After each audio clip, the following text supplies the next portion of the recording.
करते प्रभु जाए कहाँ, नीचे देखा तो पृथ्वी थी नहीं।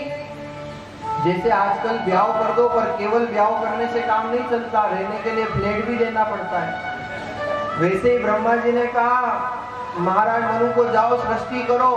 मनु महाराज ने कहा भगवान फ्लैट तो है ही नहीं, रहेंगे कहाँ, पृथ्वी तो गायब है। और ब्रह्मा जी ने नीचे नजर डाली तो पृथ्वी तो एक दैत्य हिरण्याक्ष नामक दैत्य जो है समुद्र के रसातल में ले जा चुका है।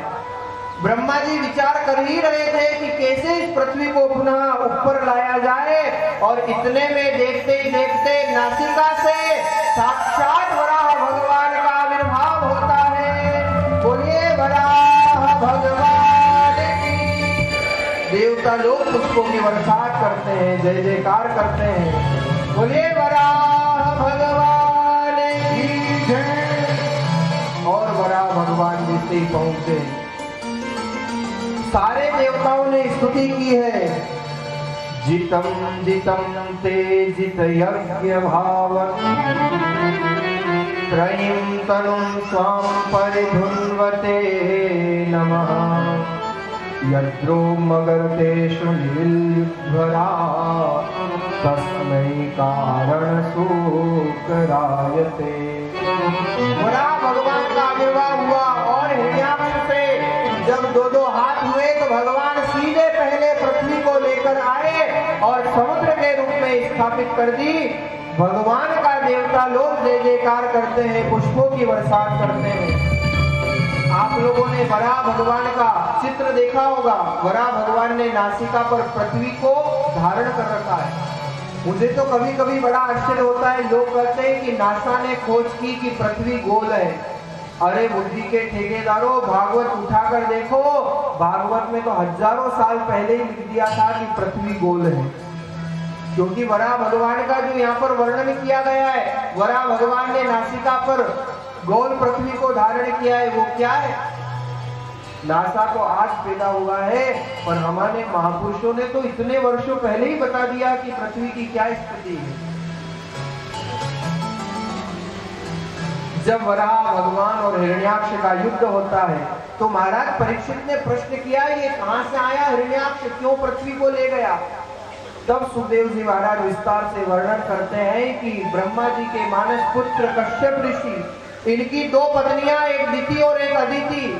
दिति के सारे दैत्य और अदिति के सारे आदित्य एक दिन संध्या के समय कामातुराणाम न भयम न लज्जा कश्यप ऋषि से ऋतुदान की याचना करती है। कश्यप ऋषि ने समझाया ये कार्य करने के लिए ये समय उपयुक्त नहीं है, संध्या का समय है। लेकिन दिति इतनी कामातुर हो चुकी थी कि जब कश्यप ऋषि की बात नहीं मानी तो परिणाम ये हुआ कि दिति ने गर्भ धारण तो किया, लेकिन कश्यप ऋषि ने कहा कि तेरे इस गर्भ से दैत्य उत्पन्न होंगे। दिति घबराई, रक्षा करो रक्षा करो। कश्यप ऋषि ने कहा चिंता मत कर, तेरे उन पुत्रों को, दैत्यों को उद्धार करने के लिए भी भगवान ही आएंगे और तेरे वंश में एक बहुत बड़ा महाभागवत भक्त भी होगा। कौन थे ये? हिरण्याक्ष और हिरण्याकश्यपु, जिन्होंने दिति के गर्भ से जन्म लिया। पूर्व जन्म के भगवान के पार्षद जय और विजय सनत कुमार गए थे दर्शन करने के लिए सुबह सुबह, और जब दर्शन करने के लिए गए भगवान के द्वार पर इन पार्षदों ने रोक लिया कि अपॉइंटमेंट कहाँ है। सनत कुमारों को क्रोध आ गया, भगवान के द्वार पर भी रोक, और श्राप दे दिया, जाओ तुम्हें दैत्य बनना पड़ेगा। आज भी सनत कुमार रोज आकाश मार्ग से भगवान के दर्शन करने के लिए जाते हैं और आशीर्वाद देते हुए जाते हैं, बधो बधो बधो बधो। इसलिए देखना ब्रह्म मुहूर्त की महत्ता है। जो कार्य ब्रह्म मुहूर्त में किया जाए वो निरंतर बढ़ता रहता है। विद्यार्थी को विद्याध्ययन ब्रह्म मुहूर्त में करना चाहिए, साधक को भजन करना चाहिए। इसलिए महापुरुषों ने कहा वाणी में कि आधी रात पुकार सी कोई खाना जात गुलाम। ब्रह्म मुहूर्त का बहुत बड़ा महत्व है। आज भी सनत कुमार जब निकलते हैं तो आशीर्वाद देते हैं, जो व्यक्ति भोग करता है उसका भोग बढ़ता है, जो भक्ति करता है उसकी भक्ति बढ़ती है।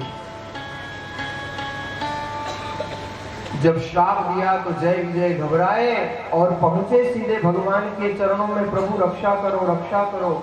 भगवान ने कहा श्राप तो मिल चुका है, मैं कुछ नहीं कर सकता, लेकिन मैं तुमको वचन देता हूं कि जब तुम दैत्य के रूप में संसार में जाओगे तो तुम्हारा उद्धार मैं स्वयं करने के लिए आऊंगा।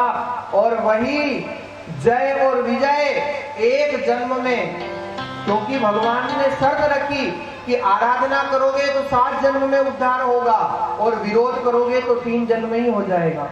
7 जन्म आराध कराई के विरोध तीसरे मिलाई, मित्र ही मित्र विसर पुनि जाई और बेरी हृदय रहे समाई।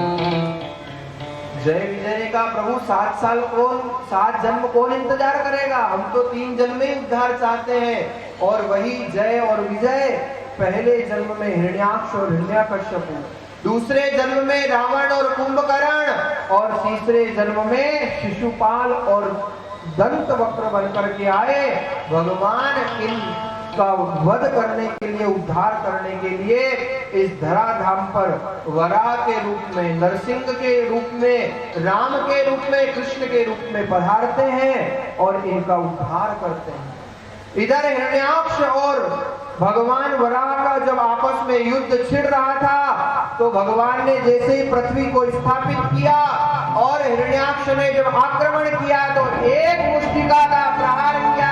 हिरण्याक्ष चारों कोने छूटा, हिरण्याक्ष मारा गया। देवता लोग पुष्पों की बरसात करते हैं, जय जयकार करते हैं, बोलिए वराह भगवान की जय।